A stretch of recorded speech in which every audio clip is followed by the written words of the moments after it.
After a relatively slow start to 2025, March is absolutely stacked with new VR games, including a few heavy hitters that I am extremely excited to get my hands on. Kicking things off on the 6th of March is the PSVR2 version of Exocars, the physics-driven buggy racer that's been built from the ground up for VR. Now, I had a good time with this one when it launched for Quest and PCVR in late 2024. I particularly enjoyed the handling of the vehicles and the vibrancy of some of the game's tracks, but I also criticised the game for a lack of content, modes, and some key features and options that were absent in version 1.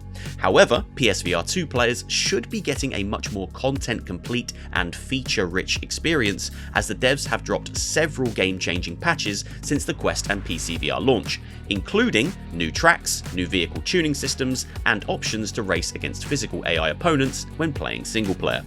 Up next, also on the 6th of March, we have Lovesick for the Quest platform, a punk rock puzzle adventure that sees players sucked into an alternate reality whereby they need to save their band members and make their way back to the real world.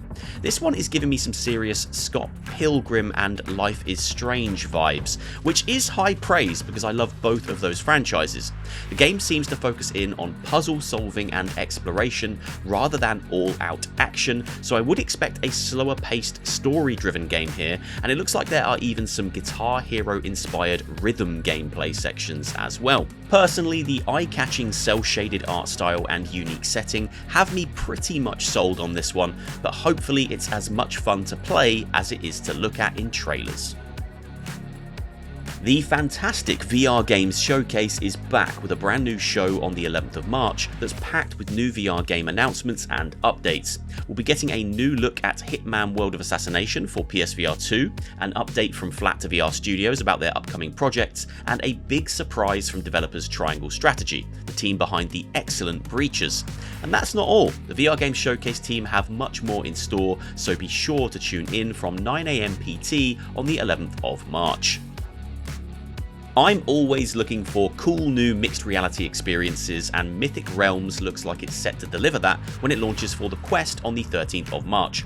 Mythic Realms brings a cute, stylized RPG adventure right into your own front room and has you meeting NPCs, battling creatures, and taking down massive bosses, all within the comfort of a familiar play space. The game is also called Mythic Realms, which can be shortened to MR, and I like that. I loved when every DS game did the same thing.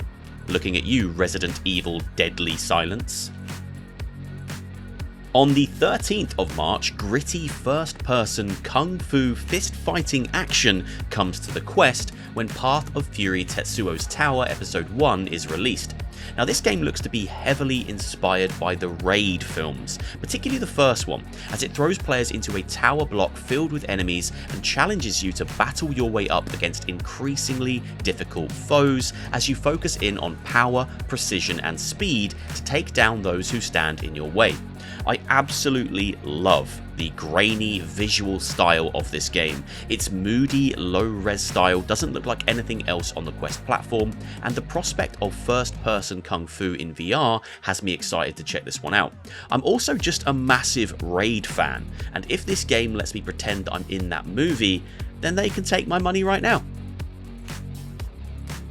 After a successful launch on the Quest platform, where it has a 4.7 out of 5 star rating on the store, Dig VR, the VR digger simulator, is launching for PCVR and PSVR2 on the 20th of March. Dig VR aims to give players an authentic digger simulation experience, complete with accurate authentic controls, whilst also leaning into an arcadey and fun-first gameplay loop. Like most simulators, this one sounds silly at first. You might be thinking, why would I buy a game about digging holes and moving dirt? And that is a valid question, but I guarantee you, much like Power Wash Simulator, Farming Sim, and all the other wacky VR sims we've got now, you'll be hooked by its simplistic charm from the first few moments. The game also contains a full campaign mode, a sandbox mode, multiplayer, and a bunch of fast-paced, silly mini-games, so you'll definitely get your money's worth with this one. Okay, I'm not going to talk long about this one, because Wanderer Fragments of Fate has appeared on my new VR games coming next month lists a about 1,000 times.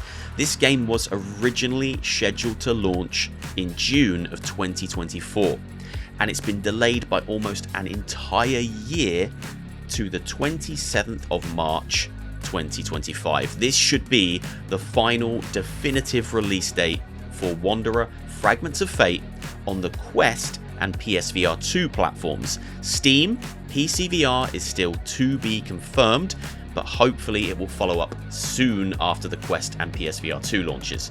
Now, in my opinion, Wanderer Fragments of Fate has the potential to be one of the best and biggest new VR games of 2025. The original attempt at this game, Wanderer, was fantastic. One of the very best puzzle-driven action-adventure games I've played in VR. It was up there, in my opinion, with Half-Life Alyx. But this redo, this remake, looks so much better. Visually, mechanically, all of it. It looks fantastic. Wanderer Fragments of Fate should be on your to-buy list this month. If you're a VR fan, this one is pretty much essential, and I really hope it does well. Now, I know we have a lot of VR zombie games, and I know most of you are probably sick to death of VR zombie games, but if you were going to take a chance on just one more VR zombie game, then I'd say check out The Living Remain, which is getting a standalone Quest release this month on the 27th. The Living Remain is an indie zombie game that seriously impressed me when it released on Steam back in 2022.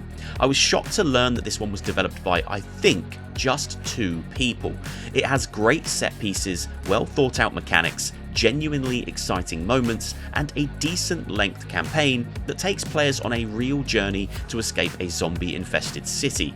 The Living Remain might not be as polished as other VR zombie titles, but this small dev team built something really cool, and I'm so happy to see the game making its way to the Quest platform. I can't wait to see how it holds up as a standalone version. Another VR sim up next, as Train Sim World VR New York launches for the Quest platform on the 27th of March, an official VR standalone entry in the popular Train Sim World flat screen franchise. Not a lot is known about this one, but I'm sure we can all figure out what the game will entail. Driving trains from point A to point B in, I assume, New York.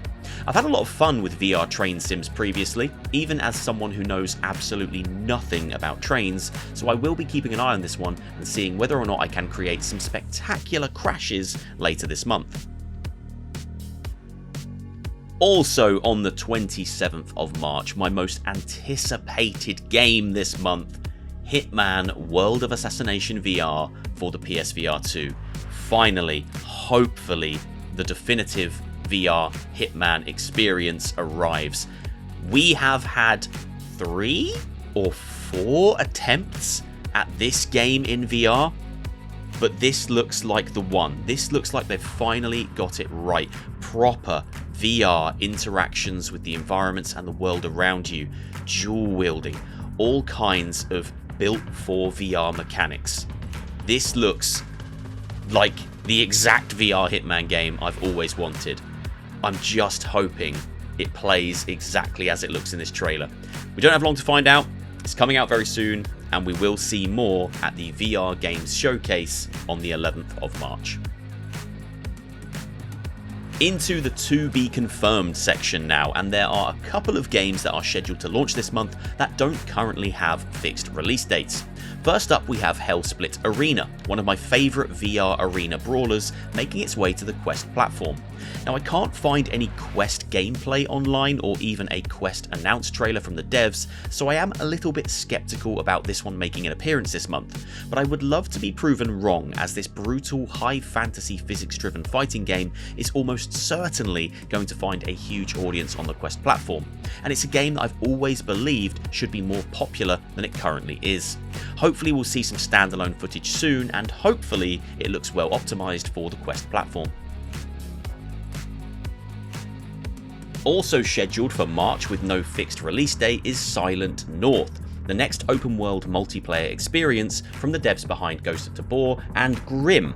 This time they're trying their hand at the DayZ gameplay loop, throwing players into a hostile world filled with AI zombies and actual other players who may or may not be ready to kill you and steal your stuff. It will be up to you to scavenge supplies, find a safe space to call home, and then either team up with fellow players or keep your distance from them, depending on how much you're willing to trust random strangers in a barren, lawless wasteland. The concept is great, and it's perfect for a constantly evolving VR experience. We'll just have to wait to see if this one proves to be as popular as the devs' previous efforts, and whether or not the player base is there to keep a game like this feeling alive. And lastly, but certainly not leastly, we have the story DLC for one of the best single-player VR games in recent memory, Vertigo 2 Into the Ether. If you've yet to play Vertigo 2 on PCVR or PSVR2, then you're honestly missing out on one of the best VR titles ever made. It's a hilariously wacky, tightly built action-adventure FPS that feels so close to Half-Life at times you could almost be tricked into thinking Valve made this. It really has all the trademark humour, level design and action set pieces of classic Valve without being made by them. A big story expansion for one of VR's best shooters is a fantastic way to end this already stacked month, so fingers crossed this one gets a fixed release date soon. And that brings me to the end of this video. Let me know down in the comments if you'll be picking up any of these titles. Personally, I'll be grabbing at least 5 of them. March is the best month of 2025 for new VR releases so far, and I hope it starts an upward trend as we move our way through the year. Hopefully you all enjoyed. If you did, please do leave a like, leave a comment, hit subscribe and all that good stuff, and I'll see you soon for another one. Take care.